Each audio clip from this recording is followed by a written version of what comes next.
Bonjour les terriens, je suis très heureuse de vous retrouver pour une nouvelle vidéo et dans cette vidéo nous allons parler d'une astuce pour éviter de perdre confiance en vous.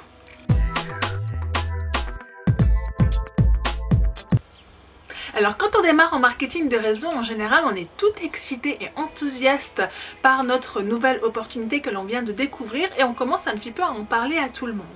Et quand on manque de confiance en soi, déjà au départ, quand notre confiance en nous, elle est assez fragile et qu'on commence à parler de notre opportunité avec beaucoup d'enthousiasme à tous les gens qu'on connaît, en fait, qu'est-ce qui se passe? On va se prendre quelques portes dans la figure, on va se prendre quelques claques dans la figure parce que, eh bien, il faut prendre conscience que tout le monde n'est pas ouvert et tout le monde n'est pas prêt à entendre votre proposition d'opportunité d'affaires en marketing de réseau.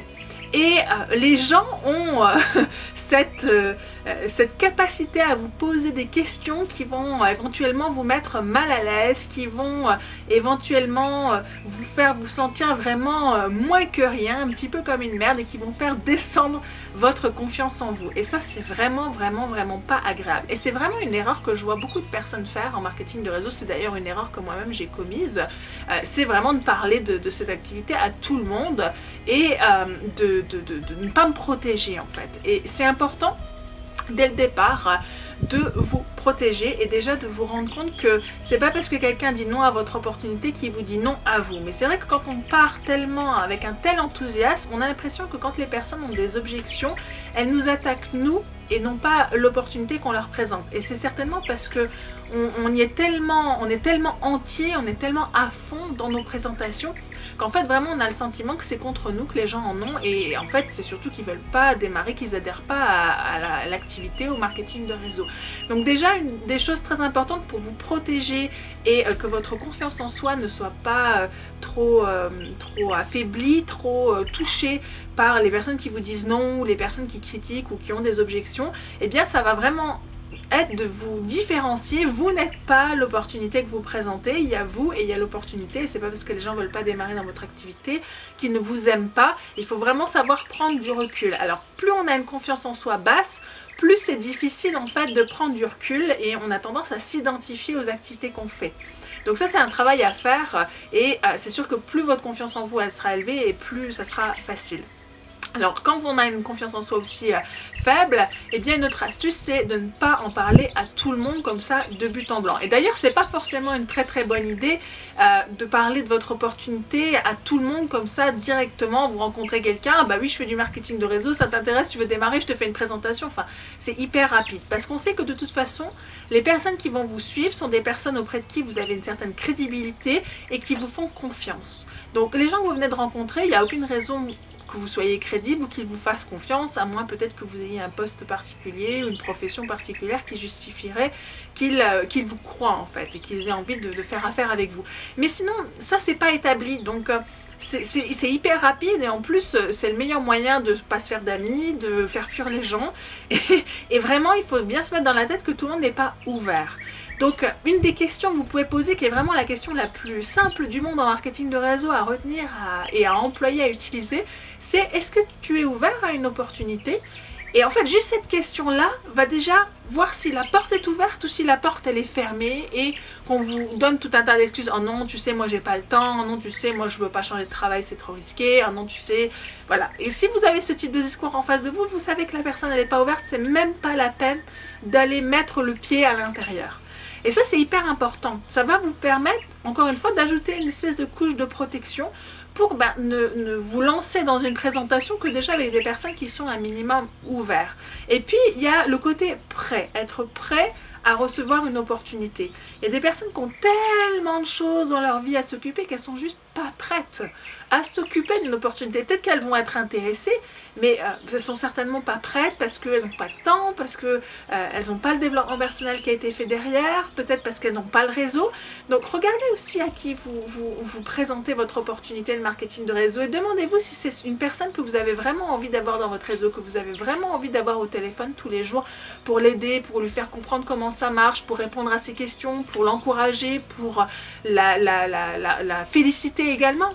Et si c'est pas le cas, c'est même pas la peine de lui présenter votre opportunité, parce que si vous voulez faire un travail d'équipe et si vous voulez réussir ensemble, eh bien il va falloir avoir cette personne au téléphone régulièrement, il va falloir la féliciter, il va falloir l'encourager, il va falloir aller trouver son pourquoi, aller trouver ses rêves.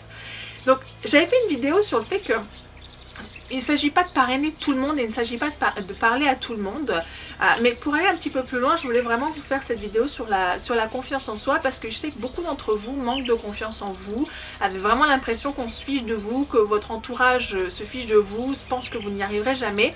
Et une des grandes règles quand on a des rêves, c'est de ne pas les partager avec n'importe qui. Parce que quand on a enfin trouvé ses rêves, quand on a enfin mis le doigt sur ses rêves, qu'est-ce qui se passe souvent? Eh bien, on a envie de le dire à tout le monde et on a envie, parce qu'on nous le dit aussi en développement personnel, de prendre un engagement public. Donc, de le mettre sur Facebook, de le dire à ses parents, de le dire à ses amis. Et encore une fois, attention à qui vous confiez vos rêves, parce que quand vous allez vous confier, quand vous allez dire vos rêves, il y a beaucoup de personnes qui ne vont peut-être pas croire que c'est possible, qui ne vont peut-être pas croire que vous en soyez capable. Et le simple fait qu'ils émettent la pensée que c'est pas possible, ça va vous tirer vers le bas. Donc partagez vos rêves avec des personnes similaires à vous, qui sont déjà à un stade plus avancé en termes de développement personnel ou en termes de création de la vie de rêve que vous voulez avoir. Parce que ce sont des personnes qui vont vous encourager, qui pourquoi pas vont vous donner des astuces, ou en tout cas qui vont vous soutenir. Et quand on partage ses rêves, c'est surtout ça qu'on cherche. On ne cherche pas du tout à ce que les gens nous disent c'est possible ou c'est pas possible. Ne cherchez pas le jugement dans les autres, cherchez le soutien. Et donc allez en parler aux personnes qui peuvent vraiment vous apporter leur soutien et leurs encouragements et leur foi en vous. Parce que je suis très bien placée pour le savoir, parce que ça m'est arrivé pour le marketing de réseau. Souvent on a du mal à croire qu'on est capable, tout aussi capable que énormément d'autres personnes qui ont réussi, de réussir à notre tour. Et c'est important d'avoir quelqu'un qui croit en nous, même plus que nous-mêmes on est capable de croire en nous. Et ça a une valeur inestimable pour réussir sa vie comme on l'entend. Donc encore une fois, attention, tout le monde n'est pas prêt à entendre ce que vous avez à dire, et sélectionnez bien les personnes à qui vous confiez, à qui vous confiez vos rêves et à qui vous parlez de votre opportunité. Et protégez-vous. Voilà, encore une fois, c'est important. Et c'est comme ça aussi que votre confiance, elle va pas trop perdre des morceaux en cours de route, et que vous allez pouvoir la construire. C'est vraiment mon conseil personnel, c'est mon expérience personnelle à travers cette vidéo que je vous partage. Je serais très intéressée de savoir ce que vous en pensez, si vous êtes d'accord ou pas d'accord avec moi, ou si vous avez d'autres astuces que vous-même vous avez développées au fur et à mesure du temps pour eh bien protéger votre confiance en vous et puis aussi la développer. Donc vous pouvez laisser un commentaire sous la vidéo, ça m'intéresserait vraiment de savoir en fait ce que vous en pensez vous-même et ce que ça donne un petit peu dans votre vie. Si vous avez aimé cette vidéo, pensez à cliquer j'aime comme d'habitude et à la partager évidemment. Et puis pensez à vous abonner à ma chaîne avant de quitter cette vidéo. Et bien sûr, comme d'habitude, vous pouvez me retrouver sur les réseaux sociaux, sur Facebook, Twitter, Instagram et Snapchat. Voilà, j'étais très heureuse de faire cette vidéo pour vous et je vous dis à très bientôt. Viva la prospérité. Bye bye. Dans cette vidéo, nous allons parler du fait qu'il ne s'agit pas de parrainer tout le monde. Oui, on n'attend pas de vous, et c'est pas forcément une bonne chose pour vous, de parrainer toutes les personnes qui se présentent à vous et qui potentiellement pourraient être de futurs distributeurs dans votre équipe. Et on va voir pourquoi.